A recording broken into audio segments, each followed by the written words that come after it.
हमारे साथ बीजेपी कोटे के मंत्री प्रेम कुमार जी हैं। सर, 28 तारीख को तो एनडीए की सरकार बन गई, नीतीश ने मुख्यमंत्री पद की शपथ ली, 8 नेताओं ने मंत्री पद की शपथ ली। लेकिन अब सवाल ये उठ रहा है कि मंत्रियों के बीच विभागों का बंटवारा कब होगा और मंत्रिमंडल विस्तार कब होगा। आरजेडी कह रही है कि ऐसा पहले कभी नहीं हुआ था, सो एनडीए में सब कुछ ठीक नहीं है। मंत्रिमंडल का विस्तार भी जल्द ही होगा और विभागों का बंटवारा जल्द कर दिया जाएगा। मैं समझता हूँ देर नहीं होगी जा करके। और अब है क्या कि अब एक अलायंस पार्टी है जाकर मिलकर करना है जाकर आपस में राय मशवरा करके कामों को माननीय मुख्यमंत्री जी के द्वारा को जो बात की गई जा करके है, तो हम आशा करते हैं कि जल्दी ही मतलब इसका विस्तार भी किया जाएगा और जल्द ही विभागों का बंटवारा भी होगा।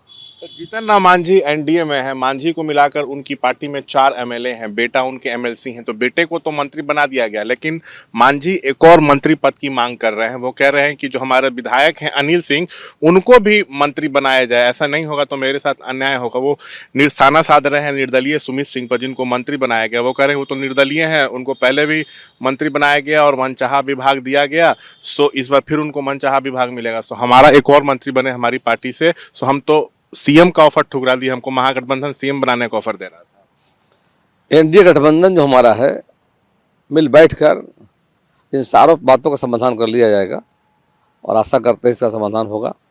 और लोकतंत्र है, सबको अपने बातों को कहने का अधिकार जा करके है, लेकिन अब संवाद के माध्यम से बैठ करके मिल करके एनडीए नेता बैठेंगे। हमें विश्वास है कि सारे बातों का समाधान किया जाएगा। पहले भी देखा होगा आपने, सरकार में एनडीए में हम लोग थे जाकर के, कहीं दिक्कत नहीं हुई जाकर के।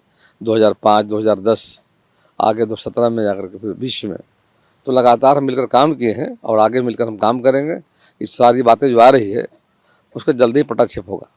सर, स्पीकर जो है अवध बिहारी चौधरी आरजेडी के हैं, एनडीए के विधायकों ने उनके खिलाफ अविश्वास प्रस्ताव का नोटिस भेजा था विधानसभा सचिव को, लेकिन अब तक वो अपने पद से इस्तीफा नहीं दिए हैं। और तेजस्वी कह रहे हैं, आरजेडी कह रही है कि 12 को बहुमत साबित करना है नीतीश को, सो उस दिन बड़ा खेला होगा। कोई खेला होने वाला नहीं है। अब तो मैं तो कहूँगा नैतिकता का आधार पर जो अपने विधानसभा अध्यक्ष है माननीय अध्यक्ष महोदय को इस्तीफा करना चाहिए जाकर के। यदि नहीं करते हैं लोग तो सम्मान करना चाहिए। अब सरकार बदल गई जा करके है, अब एनडीए सरकार बन गई है, स्वाभाविक एनडीए का अध्यक्ष बनेंगे विधानसभा का जाकर के। उनको स्वयं त्यागपत्र करना चाहिए, यदि नहीं कर पाते हैं। इसीलिए हम लोगों ने उनको नोटिस भी दिया जाकर के अविश्वास प्रस्ताव का, हम पेश करेंगे जाकर के और तुमको छोड़ना पड़ेगा।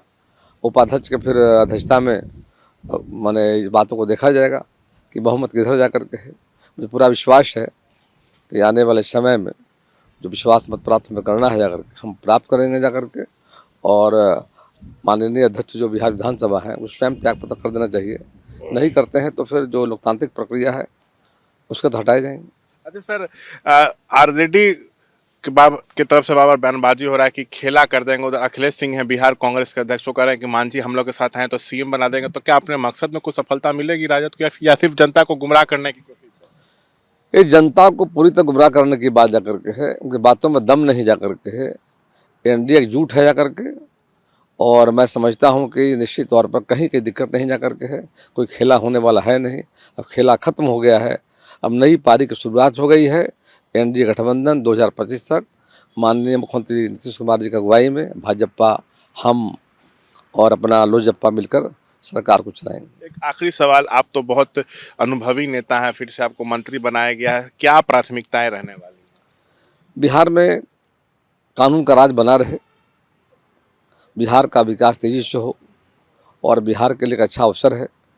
फिर से एनडीए सरकार बहाल हो गई जा कर के है। 2020 के चुनाव में बिहार की जनता ने एनडीए को दिया था, जनादेश दिया था, उसी आधार पर सरकार हम चला रहे थे। कि विगत के दिनों में कई कारणों से हम अलग हो गए थे, फिर से हम यदि एनडीए बहाल हो गया है, इसका लोगों ने स्वागत किया है। जनता में कार्यकर्ताओं उत्साह है, नेचुरल अलायंस हमारा जा करके है। तो आने वाले समय में हम मिलकर काम करेंगे जा करके, और कोई खेला होने वाला है नहीं, खेला खत्म हो गया है। अब हम खेला हम लोग करने जा रहे हैं आने वाले समय में। 2024 में लोकसभा का चुनाव है, माननीय प्रधानमंत्री नरेंद्र भाई मोदी की अगुवाई में हम 2/3 बहुमत से केंद्र में सरकार हमारी बनेगी। और बिहार में पिछले बार हमारा एनडीए लाइन जब था तो 40 में 39 में विजयी हुए थे, एक पर हारे थे किशनगंज में। इस बार हमारा दावा है कि एनडीए गठबंधन 40 पे विजयी होगा, नरेंद्र भाई मोदी प्रचंड बहुमत सरकार बनाएंगे जाकर के, और इंडिया गठबंधन जो है वो बिहार में 0 पर आउट होगा। तो ये थे तमाम मसलों पर बातचीत करते हुए हमारे साथ बीजेपी कोटे के मंत्री प्रेम कुमार। कैमरा पर्सन शैलेश कुमार सिंह के साथ शशांक कुमार, एबीपी न्यूज़ पटना।